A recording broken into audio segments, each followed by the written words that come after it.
Bagaimana cara menghitung budget marketing yang tepat? Karena bagian marketing dan keuangan ini biasanya selalu crash nih, Pak. Saya memiliki bisnis yang terlanjur menggunakan dana banyak investor. Selama 1 tahun lebih performa bisnis memburuk, omset menurun dan banyak hal yang membuat pengeluaran membengkak, sehingga tidak bisa memberikan bagi hasil yang sesuai rencana kepada investor. Banyak di antara mereka yang marah, bahkan mengancam menuntut menggunakan jalur hukum.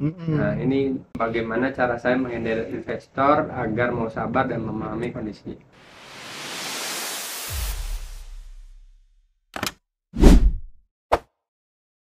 Assalamualaikum warahmatullahi wabarakatuh. Alhamdulillahi binikmati tatimmus sholihat. Semoga kita selalu berusaha senantiasa bersyukur atas semua nikmat dan kemudahan yang sudah Allah Subhanahu wa taala berikan.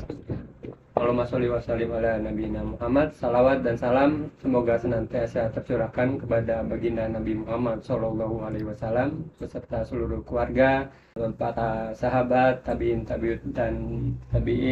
dan seluruh kaum muslimin dan muslimat yang selalu senantiasa mengikuti sunnah beliau hingga akhir kiamat kelak.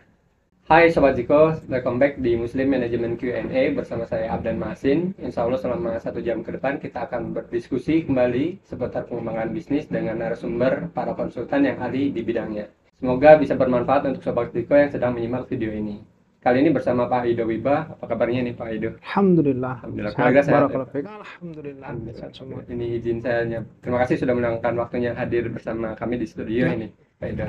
Izin saya sapa dulu untuk Sobat Ziko yang sedang menyimak video ini. Apa kabarnya Sobat Ziko? Semoga sehat dan selalu bersiap agar kuat lahir batin, biar bisa sama-sama berjuang untuk perekonomian umat. Amin. Semoga Allah mudahkan kita melakukan ibadah dan berikhtiar secara optimal. Amin.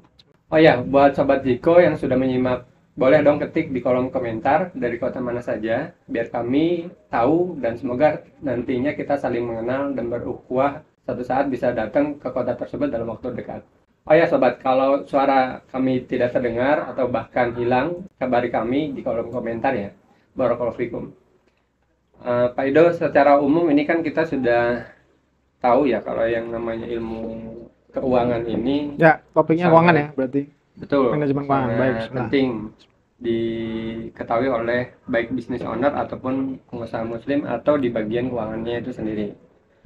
Jadi kalau berdasarkan pengetahuan umum, laporan keuangan ini juga kan nantinya akan memberikan gambaran yang komprehensif ya. Nantinya bisa tahu kondisi keuangan perusahaan, termasuk kinerja, posisi keuangan dan arus kas. Kalau menurut Pak Ido, tips seperti apa nih yang bisa di-share ke business owner, pengusaha muslim dalam memahami laporan keuangan di beberapa skala usaha? Oke. Baik, alhamdulillah, masyaallah. Jazakallahu khairan atas pembukaannya tadi, Mas Abdan, dan atas pertanyaannya ya. Jadi sebagaimana yang kita sering dengar ya, kalau di Ziko ini kita punya konsep Ziko fase bisnis.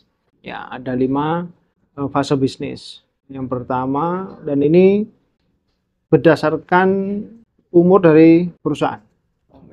Ziko fase bisnis ini berdasarkan umur perusahaan. Sebagaimana kita selalu sampaikan, dianalogikan sebagaimana umur manusia. Sehingga kalau manusia itu kan ada bayi, ada anak-anak ya dan seterusnya. Kalau di Ziko fase bisnis, fase pertama itu 0 sampai 5 tahun itu fase survive.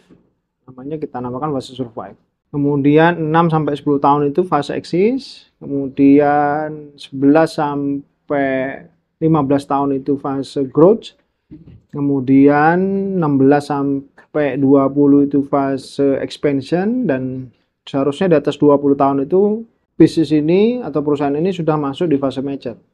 Meskipun pada kenyataannya ya banyak ya dari para pengusaha muslim di perusahaan muslim bertumbuh berkembangnya bisnis tidak sesuai dengan umurnya. Sehingga dampaknya apa? Sehingga dampaknya selalu kita sampaikan apa? Ya sebagaimana pertumbuhan manusia juga ya. Kalau seharusnya dia sudah berumur 12 ke atas itu sudah harusnya remaja, ini masih bersifat seperti bayi. Ini kan merepotkan. Merepotkan siapa? Kalau anak-anak ini merepotkan orang tuanya. Tapi kalau bisnis itu merepotkan ownernya. Nah, dalam konteks manajemen keuangan, itu memang yang perlu diperhatikan itu harus harus mengetahui fase-fasenya dulu. Oh. Jadi perilaku keuangan ini juga disesuaikan dengan fase-fase bisnisnya. Nah, jika di fase survive, itu kan berarti masalah utamanya kecenderungan perusahaan-perusahaan yang masih baru membuat strategi keuangan itu lebih mengarah pada kegiatan pemasaran penjualan. Maksudnya budget ya, contoh misalkan budget itu dilebihkan di pemasaran dan pemasaran dan penjualan tadi. Nah, itu kalau di fase survive. Kemudian kalau di fase exit bagaimana? Ya, kalau fase exit karena sudah ada prioritas ya di fase survive untuk mengalokasikan anggaran atau budget keuangan lebih pada penjualan pemasaran. Kalau di fase exit masalah utamanya adalah membangun dan mengembangkan tim. Ya, berarti budgetnya dikurangi lah yang penjualan dan pemasaran, meskipun tetap ada, kita tidak hilangkan. Diprioritaskan pada investasi yang mendukung membangun dan mengembangkan tim, gitu contohnya. Dan kemudian kalau di growth bagaimana ya? Berarti kalau di growth ini kan masalah standarisasi dan penataan manajemen. Berarti nanti kebijakan keuangannya ya diarahkan kepada hal-hal yang mendukung standarisasi dan penataan manajemen. Terus kalau di fase expansion apa? Fase expansion kan tentang merger dan akuisisi ya, tentang pertumbuhan perusahaan, pengembangan perusahaan, scale up, yang cara bermainnya sudah tidak lagi hanya sekedar membangun secara konvensional, tetapi sudah mulai melakukan merger dan akuisisi ya. Jadi sudah mulai jual beli bisnis gitu ya. Mengembangkannya dengan cara mengakuisisi sebuah bisnis. Sisi bagaimana dia mengembangkan dengan membeli bisnisnya, akuisisinya, ya ada seterusnya. Ya, itu terus dioptimalkan. Itu sih Mas, ini bisa kita sharingkan. Alhamdulillah, Masya Allah, semoga bisa dipraktekkan ini tips bisnisnya. Jadi disesuaikan dengan fase yang dialami. Betul. Ya, betul. Kalau untuk mengenai fase bisnis ini sebenarnya Sobat Ziko sudah bisa ngelihat di konten-konten yang sudah kami share ya di Instagram, bisa dicari mengenai fase bisnis satu perusahaan gitu ya Pak. Ya. Sudah sering kita sharing. Ya betul. Baik, ini Pak Ido, saya punya beberapa pertanyaan yang berkaitan dengan laporan keuangan juga ini. Boleh dibantu dijawab ini ya Pak? Siap. Semoga bisa jadi Insyaallah. solusi buat yang bertanya ini nantinya. Buat Sobat Ziko yang punya pertanyaan apapun terkait permasalahan keuangan, bisa diketikkan di kolom komentar ya. Kami tunggu nanti dari tim media akan menyampaikan ke kami untuk pertanyaannya. Insya Allah kalau waktunya cukup nanti langsung dijawab pada saat itu juga. Untuk pertanyaannya kita mulai ya Pak. Ya. Ini mengenai, tadi sempat disinggung nih Pak, ada yang cocok nih. Bagaimana cara menghitung budget marketing yang tepat? Karena bagian marketing dan keuangan ini biasanya selalu crash nih Pak. Bagian marketing ini pengen budgetnya besar, karena kan untuk mengejar omset kadang juga di tengah kondisi ekonomi yang lesu atau tidak tercapainya target. Tapi di bagian keuangan udah diwanti-wanti, jangan boros. Ini gimana nih Pak Ida? Oke, Masya Allah. Pertanyaan yang bagus sekali ya. Jadi mungkin memang banyak terjadi ya di sebuah perusahaan, orang-orang keuangan di divisi keuangan tidak selalu cocok dengan orang marketing. Kadang juga orang-orang marketing tidak terlalu cocok dengan orang-orang penjualan. Dan seterusnya ya, karena memang ini nanti mungkin bisa dengan Pak Swistio, dengan Pak Da atau dengan Pak Dani ya. Di sebuah perusahaan itu sering terjadi silo namanya Mas.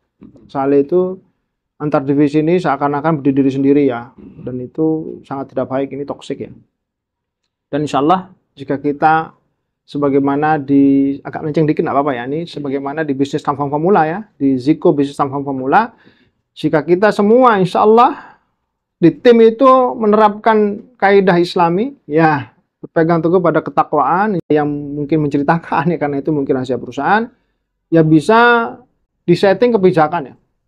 Ya kalau biasanya kita menyarankan ya anggaran marketing itu antara jika masih UMKM ya, misalkan di fase eksis, karena memang prioritas harus didulukan penjualan dan pemasaran, perluasan pasar ya, eksistensi dari perusahaan ini harus dibesarkan gitu kan, maka biasanya kita menyarankan anggaran marketing itu adalah 5 sampai 10%. 5 sampai 10%. Plus nanti anggaran salesnya misalkan maksimal 10%. Sehingga kalau total anggaran sales marketing itu sampai mungkin di awal-awal bisa kita lakukan 25%. Kok banyak? Ya karena memang untuk mendobrak pasar. Untuk mengenalkan perusahaan kita. Gitu. Dan tentunya outputnya ini yang paling penting gitu ya. Jadi kan bisa dihitung tuh. Jadi bandingkan antara, ya ini rasio berarti ya, pembandingan ini berarti rasio. Bandingkan antara biaya marketing yang dikeluarkan dengan hasil penjualan. Per 1 rupiahnya ini menghasilkan berapa? Oh. Ya. Dan berapa yang kita inginkan sebenarnya? Jika kita mengeluarkan 10% itu, berapa impact yang kita, ya 10% dari omset misalkan. Atau melakukan budget tertentu. Ya, misalkan sebulan 10 juta misal. Dari 10 juta ini kita mau impact-nya apa aja? Terus impact to sales-nya berapa? Gitu kan. Kalau 10 juta kita keluarkan, kita menginginkan dari 1 rupiahnya adalah 10 kali lipat. Ya berarti kan 10 rupiah. Ya, dari 1 rupiah 10 kali lipat berarti 10 rupiah. Berarti kalau 10 juta berapa dong? Berarti 100 juta. Ya gitu kan. Karena 10 kali lipat. Ya itu diukur. Selain impact-impact lain yang bersifat memang itu tujuan dari marketing ya. Tujuan marketing ini kan sebenarnya bukan impact to sales langsung. Ya direct to sales enggak ya, tapi kepada awareness. Ya, brand equity kayak gitu-gitu ya. Terus value yang dikenal dan seterusnya. Brand equity ya. Ekuitas brand itu macam-macam lah ya. Sudah dikenal, mungkin kalau dari sosial media kita lihat followernya, engagementnya dan seterusnya. Nah, itu hal-hal itu diukur. Sehingga kalau itu sudah didapatkan, ini insya Allah yang harus dipahami lagi dengan orang-orang keuangan ya. Itu adalah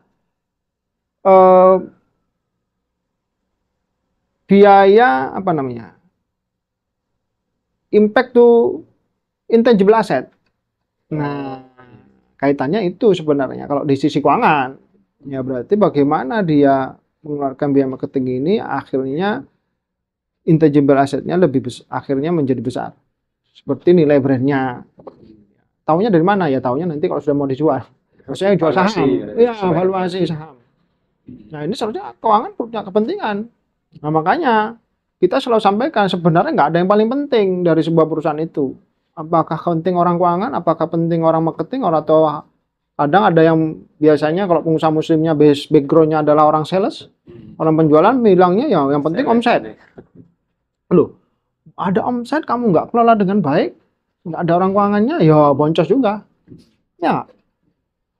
Kemudian kalau yang background-nya marketing, yang penting marketing. Ya, tapi jarang yang background-nya marketing. Biasanya para pengusaha muslim yang kita ketemu itu background-nya ada 2, Mas. Yang pertama orang penjualan, sales. Yang kedua adalah orang produksi. Ya, 2 ini mayoritasnya. Sehingga ya itu yang dipentingkan berarti penjualan dan output produksi. Yang lainnya nggak dipentingkan. Padahal ya, kecuali saya ya, kita pengusaha yang background-nya keuangan ya. Jarang yang pengusaha background-nya keuangan itu. Ya, jadi yang dipentingkan cuma penjualan, omset, ya memang penting. Ya, kalau dikatakan orang sales ini yang pengusaha muslim background-nya keuangan itu penjualan adalah ujung tombak, kita sepakat. Insya Allah kita sepakat ya, bahwa penjualan butuh tombak. Tapi saya ingatkan, emang tombak ujungnya doang. Terus, nggak dikasih batang tombaknya itu ya, batangnya itu. Tongkatnya bawa tombak itu kan harus ada ya. Sebagai dia bisa dilempar. Kalau misalkan ujung tombaknya itu dilempar ya nggak efektif kan, nggak kira nancep dengan sesuai dan nggak kira jauh gitu ya. Tapi kalau dengan dikasih batangnya ini dia akan lebih jauh dan kemudian lebih tajam lebih tepat sasaran gitu ya. Nah, itu selalu kita gambarkan seperti itulah. Batangnya ini itu adalah marketing, keuangan, operasional saling mendukung. Terus HRD kok nggak ada? Nah, kita kan 5 pilar ya Mas. Di sini ada consulting itu manajemen keuangan, penjualan, pemasaran, operasional, SDM. Jadi 5 pilar manajemen. Ya. Lah SDM ini yang najemin ujung tombaknya. Nah kalau ujung tombaknya tumpul, Kalau orang sales-salesnya ini skillnya rendah, ya closing rate-nya rendah, padahal leads dari marketing yang batangnya tadi udah banyak, tapi dia closingnya, ya kita pernah diskusi ya dengan sebuah perusahaan ada 6.000 leads yang closing cuma 30 lah kayaknya kan. Ya ada yang nggak nancep, berarti kan nggak tajam. Siapa yang nancemin ini tugasnya? SDM. Ya bagaimana beliau punya analisis kompetensi metrik ya, kalau itu bagian nanti Pak Sulis dan Pak Dhani ya, itu bisa akhirnya sales-sales yang ujung tombak ini jadi tajam. Semua berfungsi kan, ada batangnya, ada yang najemin gitu ya. Nah kalau backgroundnya sales penjualan doang di ini ya, padahal ini sama penting semua. Maka tadi kalau keuangan bilang berpikir, oh jangan banyak-banyak menggunakan budget marketing. Kalau enggak, ya jadi kalau enggak, yang benar itu bukan banyak enggaknya, tapi yang benar ya outputnya seberapa jauh intangible asset itu bisa naik jika kita mengeluarkan dana marketing. Kemudian seberapa impact to sales-nya, karena keuangan juga penting omset. Ya impact to sales tadi, berapa? Ke Rp1 ngasihkan berapa? Itu yang dibicarakan, disepakatin. Sehingga kalau misalkan sudah sepakati nih, ya dengan historical data atau apapun nanti datanya yang sesuai dengan industrinya, historical dari internal perusahaannya, disepakati misalkan impact to sales-nya Rp1 adalah 10 tadi. Ya udah, sekiranya kalau sudah disepakati, kira-kira lebih enak mana? Mengeluarkan 10 juta apa 100 juta? Menurut Mas Abdan. Sebagai orang keuangan nih, ya kan? Jangan banyak-banyak. Enak mana kalau sudah sepakatin Rp1 dana marketing, impact to sales-nya kita sepakatin Rp10. Lebih mana mengeluarkan budget anggaran atau biaya marketing 10 juta atau dengan 100 juta? 100 juta. 100 juta. Iya kan? Kalau 100 juta berarti kita sama-sama komitmen, ya. Bagian marketing komitmen karena sudah tadi Rp1-nya Rp10, impact to sales-nya, maka kalau 100 juta adalah hasilnya adalah 1 miliar. Betul ya? Sales-nya. Jadi pikirnya seperti itu. Ya harus melihat kaitannya antara keuangan dengan marketing gitu. Apa yang, karena memang harus berkaitan gitu ya. Begitu pula orang keuangan harus ada karena untuk kontrol dan seterusnya misalkan. Nah kalau 10 juta tadi ya berarti ya kalau udah sepak ya sudah. Ya berarti kalau hanya 10 juta nih anggaran, berarti impact to sales-nya adalah 100 juta. Kan gitu ya. Berarti orang keuangannya harus berpikir, sekarang bagaimana biar efektif tadi, optimalisasi. Itu kan memang yang bisa mengetahui kan bagian marketing itu. Ya bagaimana kita mengukur hal-hal itu. Tadi sebagaimana intangible asset juga ya, ini juga orang keuangan penting. Bagaimana nilai perusahaan naik tidak hanya dari sisi tangible asset, ya aset yang tampak, tapi bagaimana juga kita punya kepentingan nilai bisnis naik. Dari laporan keuangan itu biasanya neraca kita lihat itu bisa naik, misalkan sekarang posisinya neracanya 20 miliar. Itu dari tangible asset aja.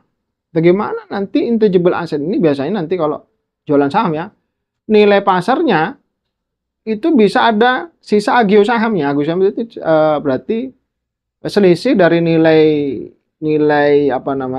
nominal saham, nilai par value namanya, nilai nominal saham di lembar saham itu dengan nilai pasar. Itu selisihnya itu intangible.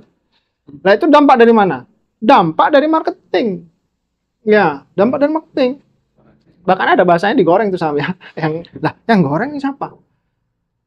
Marketing, Mas. Karena menggunakan media. Ya, marketing ini menggunakan media, dia marketing communication ya. Jadi bagaimana perusahaan ini tampak bagus ya, dipoles itu bisa.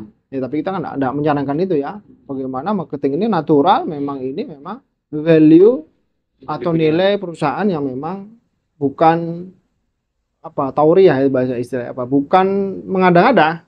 Ya, tapi kan butuh marketing. Ya, butuh marketing itu untuk bagaimana nilai market itu sebagaimana kita harapkan sehingga punya kelebihan intangible asset yang berupa agio saham tadi.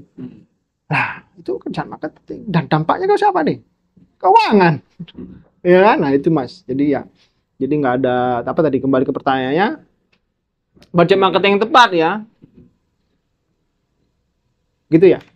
Jadi semoga terjawab ini ya. Jadi memang disesuaikan dengan kebutuhan dari perusahaannya tersebut. biar tidak crash ya Pak.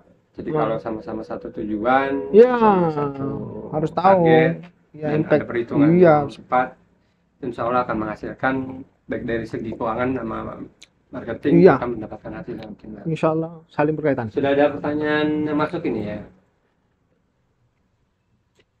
Pertanyaannya, bagaimana bisnis yang menggunakan pembayaran tempo sehingga selalu mengandalkan modal ini? Masya Allah. Ini sering saya Jadi, tulis ya. ini. Wow, sering banget ini. Masya Allah, sampai saya tulis. Ya, langsung jawab ya. Ya, Boleh, silakan. seru soalnya nih ya. Jadi sering kita tulis itu, ya baik di IG pribadi saya, ya dulu di sini ada consulting juga kita tulis. Ya, jangan mengandalkan hanya pertumbuhan bisnis dari menjual dengan cara utang. Ya, karena banyak nih UMKM yang biasanya rata-rata UMKM yang berupa produsen itu sering menjual produknya itu dengan cara tempo. Bahkan hampir penjualannya seluruhnya itu 100%-nya tempo. Bahkan ada yang 100%-nya konsinyasi. Sebabnya apa ya Mas? Kira-kira? Strateginya salah. Iya, karena mereka tidak punya daya saing. Ya. Nggak pernah mikirin pilar-pilar yang lain. Pokoknya kejual Ya, yang produknya, dipikir tadi kan dia produsen cuma bagaimana produksinya bisa banyak, kejual kualitas banyak. bagus. Tapi nggak ngerti cara jualnya, nggak ngerti cara pasarnya, dan seterusnya masarinnya. Atau ada yang merasa nggak pede. Dipikir harga mahal bakalan nggak banyak yang beli gitu. Iya. Atau dia pikir kalau saya nggak kongsi nanti nggak ada yang beli. Atau kalau saya nggak tempo, ya orang nggak beli. Berarti saya bilang begini sama mereka. Loh, kalau kamu hanya dibeli karena cuma tempo, ya berarti kamu harus menilai diri kamu, ya kamu nggak punya bargaining power apa-apa. Perusahaan kamu nggak punya keunggulan apa-apa. Habis maunya orang cuma beli tempo kok sama dia. Iya kan? Dimanfaatkan akhirnya. Iya. Berarti kamu nggak punya daya saing kan? Produkmu tidak punya daya saing, atau kamu sebagai distributor juga kamu punya daya saing. Nah terus bagaimana bisa bertumbuh? Ini juga bahaya nih. Maka kita selalu menyampaikan, ya boleh tempo. Ya. Ada rasio ukuran. Ya, tetapi ada rasio kalau di keuangan. Hmm. Kalau dari cerita para sahabat Rasulullah SAW ya, kayak Abdurrahman bin Auf radhiyallahu anhu, ya beliau kalau tip bisnisnya nggak mau jualan tempo. Ya. Mending jual dengan margin tipis daripada jual dengan tempo. Ya kalau beliau prinsipnya seperti itu, dan ini memang bagus. Ya kalau kita sarankan sih kalau bisa ya nggak ada tempo. Ya tapi kalau ada tempo pun ada rasio. Karena rata-rata pada saat kita sudah jual, yang misalkan dari yang tidak pernah jadi pernah tempo ini akan membawa masalah kalau nggak tahu cara ngelolanya. Ya. Rasionya berapa? Ya rasionya kalau kami tergantung tadi fase ya. Kalau di fase eksis juga itu masih maksudnya fase survive itu ya jangan banyak-banyak. Misalkan 100% yang dari penjualan itu yang tempo yang kita batasi 5-10% aja. Misalkan 5-10%. Misalkan dia omsetnya, berarti kan startup ya 0-5 tahun ini survive ya. Omsetnya misalkan anggaplah 100 juta. Ya, per bulan. Ya kita supaya gampang hitung. Berarti temponya hanya 5-10 juta. Nilai piutangnya di neraca itu. Kok sedikit ya? Iya, mengurangi risiko. Ya karena tempo ini berarti ada juga risiko apa? Gagal bayar kan? Sehingga tadi, betul tuh pertanyaan, akhirnya mengandalkan modal, kekurangan modal terus. Ya, di tahun 2019 Mas, pada saat kita ada cara gini juga ya, bisnis Q&A secara offline ya, malah ada pengusaha-pengusaha datang. Ya. Jadi ada consulting mengadakan setiap Rabu kalau dulu ya, kalau sekarang setiap Jumat. Itu datang. Beliau menyampaikan, masalahnya apa? Ya, kita diskusi sharing gitu. Permasalahannya saya kekurangan modal.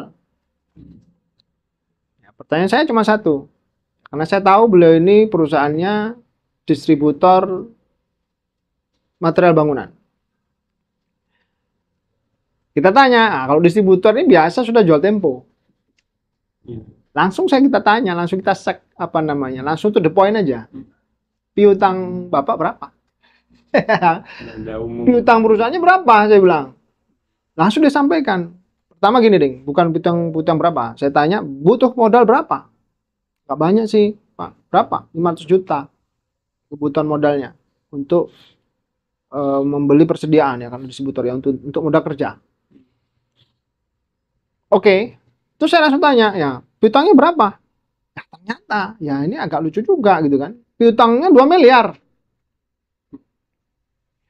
Yang Lebih dari 500. iya, saya bilang, loh, berarti Bapak ini nggak butuh modal, saya bilang. Butuhnya nyairin piutang.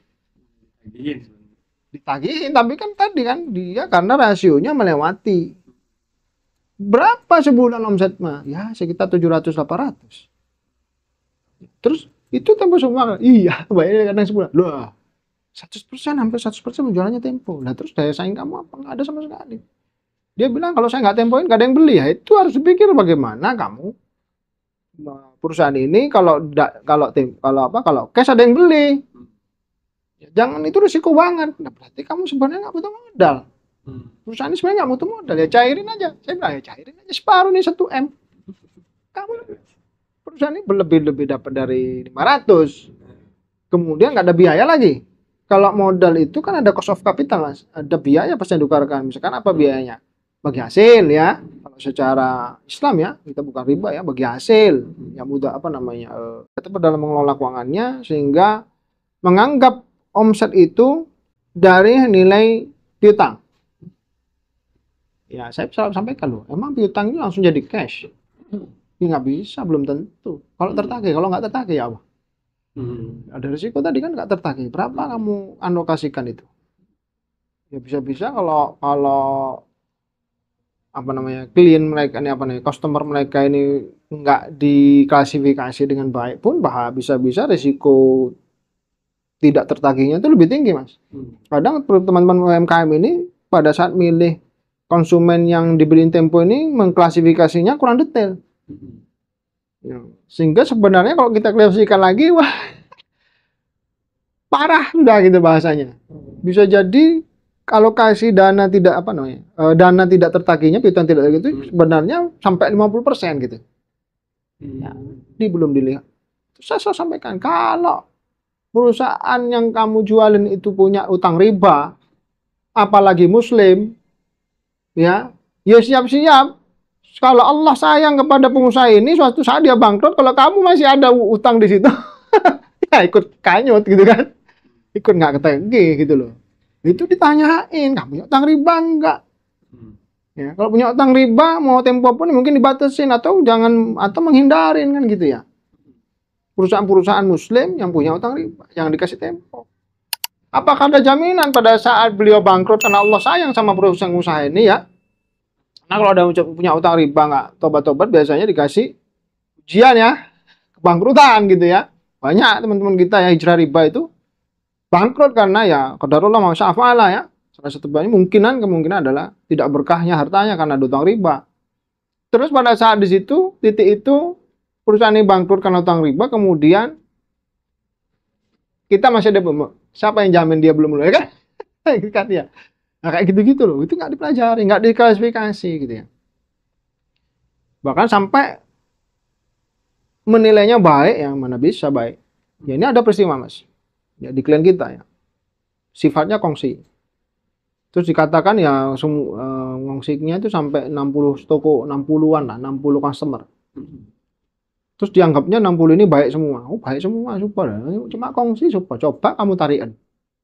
Ya, nggak dikongsi lagi. Wah, marah-marah sampai pernah ada yang dikatain kotor itu. Lah, kelihatan sudah karakternya ya. Kita support apa? Saya bilang beli juga enggak. Itu kita sudah support. Kok main tarik aja loh? Ya apa? Laku aja. Kongsi itu lakunya 3 bulan lagi. Itu nggak dibayar-bayar lah. Support mana? Itu kan. Ini kan ada perubahan kebijakan, setelah kita masuk, ada kasih masuk, kita berusaha untuk merapikan ya supaya perusahaan ini tidak bangkrut. Ya kan, kita ya harus tahan dengan ya, kita sampaikan dengan baik-baik. Kalau mau support bukan begini caranya, minimal kan jadi nota. Ini kebalik ini kita yang support dia gitu. Kalau sama-sama support ya kongsi juga kencang penjualan di situ ya nggak apa-apa. Nah ini kita titip 20 barang. lakunya lama. Ya, kita pelajari, oh ternyata di sana tuh yang mungkin setahun laku cuma 5. Ngapain kita? Kita bilang loh, kita nganterin barang, ngecek barang itu juga biaya loh. Ya kan? Nah, itu yang harus diperhatikan teman-teman ya. Jadi dalam tadi ya kita mulai apa? Tadi pertanyaan tentang tempo ya. Jadi maka rasionya dibatasin. Kalau masih fase eksis mungkin 5-10%, kalau sudah di fase growth mungkin fase 3 itu mungkin sampai maksimal itu kalau sudah fase growth dia punya tim, ada bagian penagihan ya, tim keuangan sudah lengkap. Ya mungkin bisa sampai 30% lah batasnya. Dari nilai apa? Nilai penjualan. Kemudian dikontrol dari nilai aset lancarnya. Itu juga dibatasi 30%. Contoh begini, kalau omsetnya 1 miliar, berarti 300 juta maksimal. Tapi saldo piutang lamanya berapa? Dilihat dari aset lancarnya. Kalau dia aset lancarnya dia misalkan 3 miliar, berarti maksimal kan 900 juta.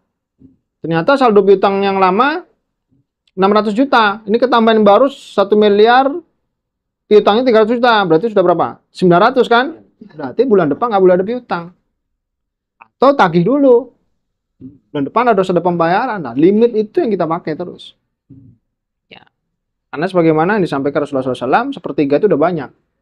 Berarti kalau sudah di atas 30% ya kita nggak.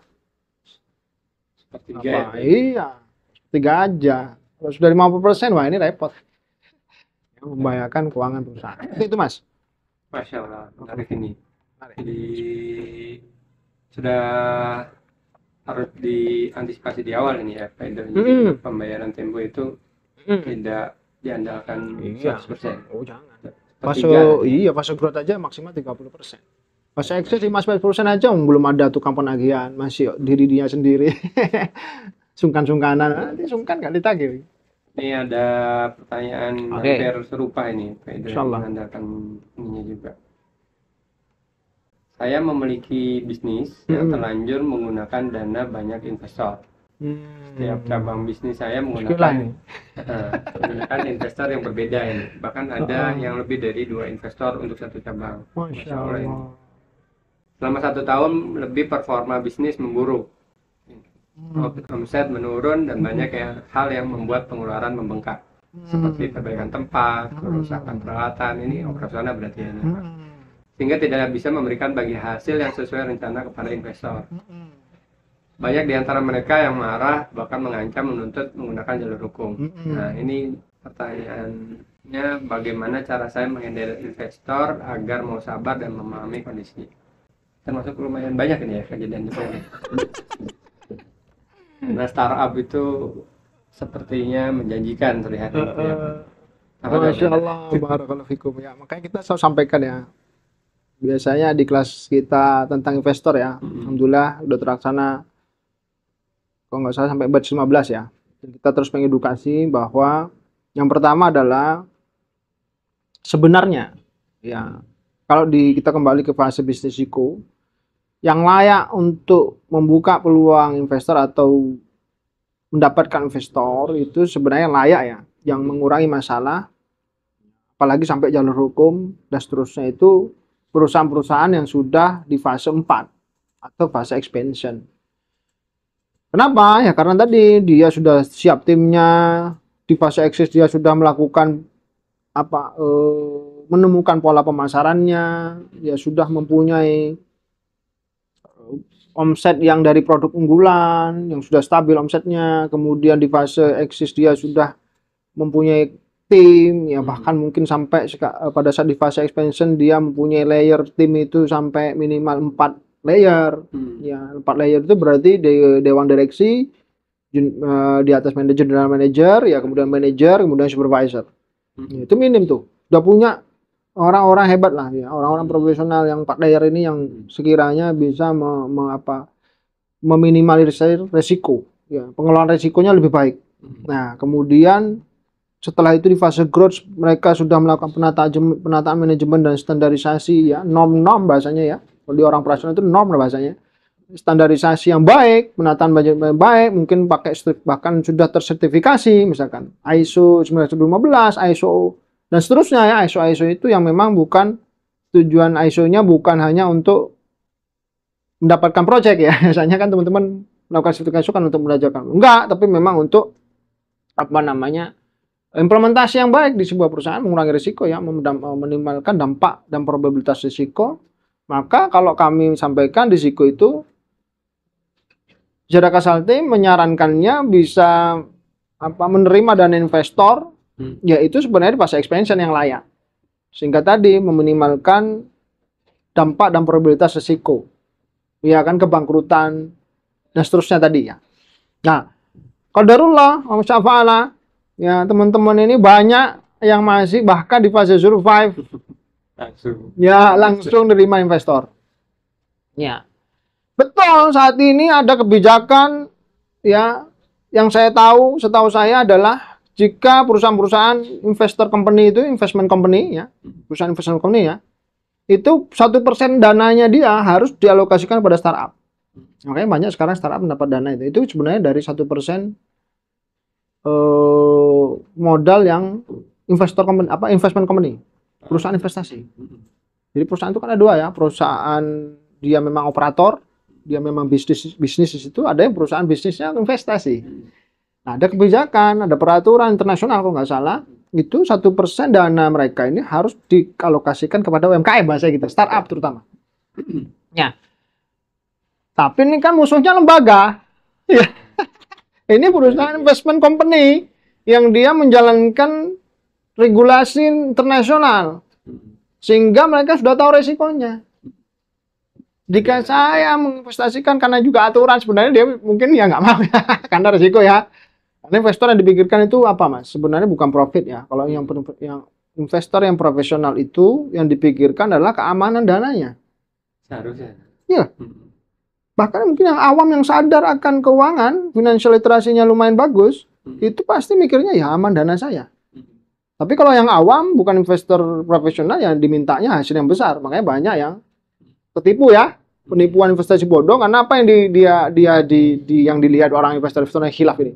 Dan awam dia nggak profesional, literasi finansialnya rendah, ya karena dana ROI yang besar. Yang ditawarkan. Ya, dengan pola yang dia inginkan. Ya, saya pernah mendengarkan ada sebuah koperasi mengajak masyarakat umum untuk menaruh dananya, katanya ini model investasi dengan izin koperasi, ya koperasi memang ada izinnya legal, tetapi polanya seperti ini, ini haram. Polanya ya kamu punya kebutuhan biaya listrik berapa setiap bulan? 100.000, oke berarti setahun berapa? 1,2, ya kamu nanti tanam 1,2 di koperasi ini, nanti kita embarkan listriknya 2 tahun. Berarti dapat berapa mas pengembaliannya? 100%. Ya, saya bilang riba. Ya iya riba kan. Nanam 1,2 dapat 2,4. 2,4 dapatnya. Kan dibayarin listriknya 2 tahun. Riba. Ini ya masuk aja. Kalau nggak ngerti fikih muamalatnya. Nah, maka kalau yang investor profesional dia melihat risiko-risiko apa namanya bahasanya dari sudut pandang keamanan dananya. Yang dilihat adalah apa tadi? Biasanya kita dari mulai personalnya, people-nya misalkan. Kalau Islam ya harusnya akadnya. Ini akadnya batil apa enggak? Kalau misalkan ini bagi hasil, misalkan ini mudharabah ya insya Allah sudah halal ya. Berarti people-nya yang ngelola ini punya kompetensi apa aja? Seharusnya. Iya kan? Kalau cuma kamu aja terus repot juga. Kalau kamu minimal 4 layer lah ya, atau 3 layer lah. Dia punya manajer, yang manajer juga orang yang ahli, lihat di backgroundnya di industri yang sama enggak, dan seterusnya meskipun enggak industri sama, di bidang yang sama enggak gitu. Misalkan nih manajer sales, ini industrinya kuliner. Harusnya yang ideal kan beliau pengalamannya di sales yang industri kuliner juga gitu ya.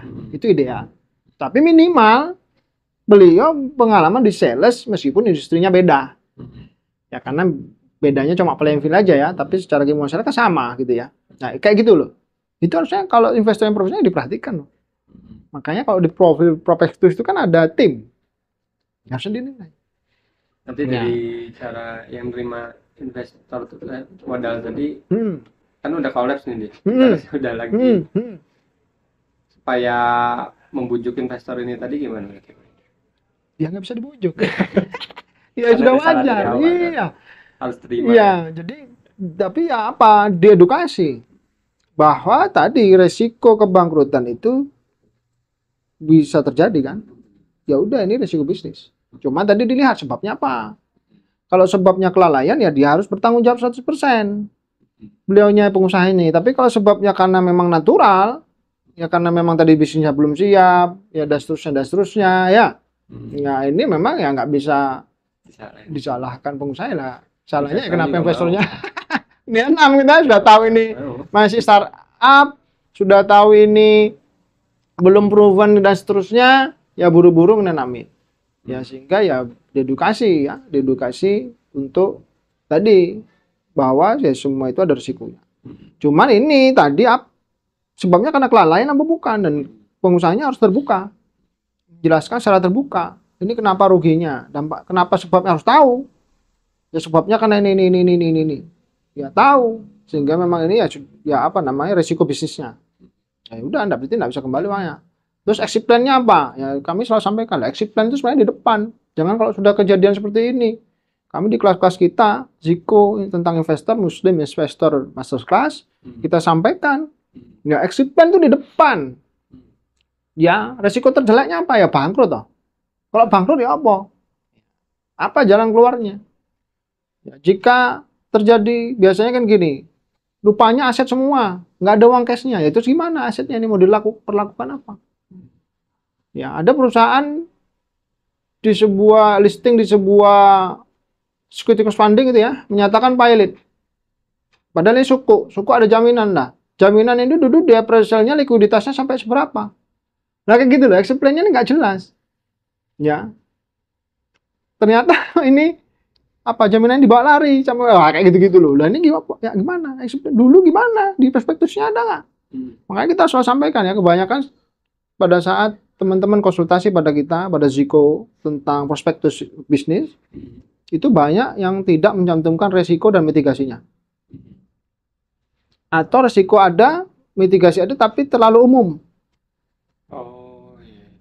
Tapi rata-rata teman-teman kita yang sudah buka franchise itu rata-rata kuliner ya. Pernah datang seorang pengusaha kepada kita minta review prospektus bisnisnya untuk menggait investor. Itu malah nggak dicantumkan risikonya. Saya bilang, ini risikonya apa nanti? Ada juga yang timnya belum lengkap. Ya sudah, ya saya bilang kamu nggak layak. Ya akhirnya apa? Ya salah satu perusahaan kuliner yang konsultasi sama kita dan tidak mau mengikuti saran kita, Mas. Qadarullah masya'afala, sebagaimana yang ini alhamdulillah masih belum terkena ya. Beliau terkena dampak hukum. Kalau kita udah ngomong ini kamu nggak siap ini. Jangan dipaksakan, jangan dan beliau sudah pernah punya masalah dengan saya bilang ya sudah nggak perlu. Apa sih yang mendorong teman-teman ini kadang untuk segera menerima investor cepat? Apa istibtok Mas? Pengen cepat sukses sebelum waktunya. Iya, mudahan banget ya. Luar biasa. Ya kan, Pak. Memang sih potensi investor di Indonesia ini luar biasa besar. Ya. Yang kena bodong aja berapa tuh? Puluhan triliun ya dalam 1 tahun. Dan ini tidak bodong, ada bisnisnya tapi belum siap. Kami sudah sampaikan, jangan. Ternyata kok ada masalah. Kita berkunjung lagi, kita komunikasi, ternyata sampai ada permasalahan hukum pidana. Aduh. Kita ini mau bantu. Kasih tahu saran itu yang bukan namanya konsultan ini nggak semua enak. Iya nggak? Kita ini kasih tahu malah yang nggak enaknya supaya kamu siap, supaya mentalnya kuat. Ya nggak? Jangan deh hubungin konsultan. Manajemen kalau minta denger ya sama kayak minta fatwa ustaz tapi maunya yang sesuai nafsunya ya nggak bisa. Ya, ini yang perlu diperhatikan. Masya Allah. Pertanyaan terakhir ini Pak Ido. Ya, baik. Di kondisi perekonomian yang lesu, nah ini cocok dengan yang kita alami nih mungkin beberapa omset yang cenderung ekonomi lesu ini pakai data nggak ya? Iya. Lesu dia sendiri apa?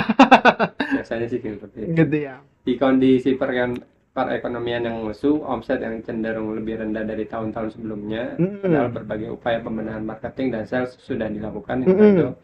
Bagaimana cara mengatur keuangan agar tetap bisa bertahan hingga kondisi ekonomi yang membaik? Ini berarti ekonomi perusahaan kayaknya. Ya, betul. Apakah dengan mengurangi karyawan termasuk satu langkah yang harus dilakukan atau seperti apa? Masya Allah, barakallahu. Baik. Jadi ini mungkin berkaitan dengan keberlangsungan bisnis ya, keberlanjutan. Ya ada strategi-strategi memang. Dalam hal ini kan berarti beliaunya ini perusahaannya mungkin sudah tidak profit lagi nih. Bisa jadi ya, karena akhirnya mengalami kesulitan. Ini sampai berpikiran untuk merumahkan karyawan. Jadi ada beberapa cara dalam keuangan ya untuk mengefisiensi biaya. Caranya itu ada 3. Yang pertama cost cutting. Ya, contohnya cost cutting itu adalah yang langsung motong langsung, di-cut langsung cutting. Salah satunya ya tadi merumahkan karyawan, itu langsung dipotong. Atau menghilangkan biaya-biaya selain karyawan, itu menghilangkan biaya-biaya yang tidak perlu. Misalkan begini, ada perusahaan itu kadang terlalu banyak sewa mobil. Ya. Itu langsung biaya sewanya langsung ya udahlah, sekarang misalkan manajer kasih mobil ya udah naik motor dulu. Sewa mobilnya dihilangin. Ya, misalkan sewa mobil 10, ya udah sekarang 2 aja, yang 8 kita cost cutting, enggak lagi sewa. Ya cuma cukup sewa 2, yang 8 diganti motor, misalkan gitu ya. Cost cutting. Kemudian atau mau pakai motornya sendiri gitu ya. Nggak ada fasilitas lagi dari perusahaan. Kemudian cost reduction. Ya, cost reduction ini berarti ini penurunan biaya. Contohnya apa ya? Contohnya tadi, misalkan di sebuah gedung ada, ya kayak di kantor ini misalkan ada 30 lampu. Ya bagaimana kita kalau siang 0 lampunya nggak boleh dinyalain. Kalau dulu separuh atau sepertiga lampu dinyalain, 10 lampu, ini jangan pakai lampu sama sekali. Nah itu namanya cost reduction. Yang ada orangnya gitu ya. Apa? Cukup dinyalain yang ya, orangnya. Atau kalau menyalakan otomatis dan seterusnya misalkan ya, karena saya pernah menemui perusahaan-perusahaan itu, salah satunya perusahaan retail, karena lantai 2 jarang dikunjungi, pada saat kita naik baru dia nyala. Ada otomatis untuk nyala ya, dari movement gerakan. Jadi kalau kita nggak gerak dia mati. Ya kedua waktu itu anak saya ke toilet, jadi kaget, mati. Kamu gerak, anak saya gerak, dia baru dia hidup ya. Karena ya itu cost reduction, supaya lampu ini nggak nyala kalau nggak dipakai. Otomatis kalau nggak ada orang, nggak ada gerakan, dia mati. Ya, ini bagus, ini cost reduction. Itu salah satu contoh. Ada banyak hal lain yang bisa kita lakukan di cost reduction. Kemudian yang terakhir adalah cost optimization. Cost optimization berarti mengoptimalkan biaya yang sudah keluar. Ini nggak bisa dikurangi nih. Ya biaya ini tetap harus dikeluarkan. Nggak bisa di-cutting, juga nggak bisa di-reduction. Contohnya apa? Misalkan mengurangi gaji karyawan, ini kami tidak sarankan. Yang bisa apa? Meningkatkan produktivitasnya. Ya kan gitu ya, optimalkan outputnya. Ya jika 8 jam hasilnya begini, ya kalau bisa 8 jam ditambahin begitu, ya kan gitu ya. Nah, ini namanya juga salah satu cara cost optimization. Sehingga pada saat dengan orang yang sama, dengan biaya yang sama, tapi outputnya meningkat. Itu cost optimization. Mungkin itu sih mas yang bisa diikhtiarkan, insyaallah. Alhamdulillah, ini beberapa pertanyaan sudah terjawab ini. Insyaallah. Terima kasih banyak Pak Edo atas semua jawabannya. Mudah-mudahan bisa memberikan gambaran solusi dari kendala Amin amin ya rabbal alamin. dialami beberapa business owner bahkan pengusaha muslim yang bertanya ini Pak Edo. Alhamdulillah, Allah mudahkan live siang hari ini berjalan dengan lancar. Adanya diskusi seputar pengembangan bisnis di beberapa bidang.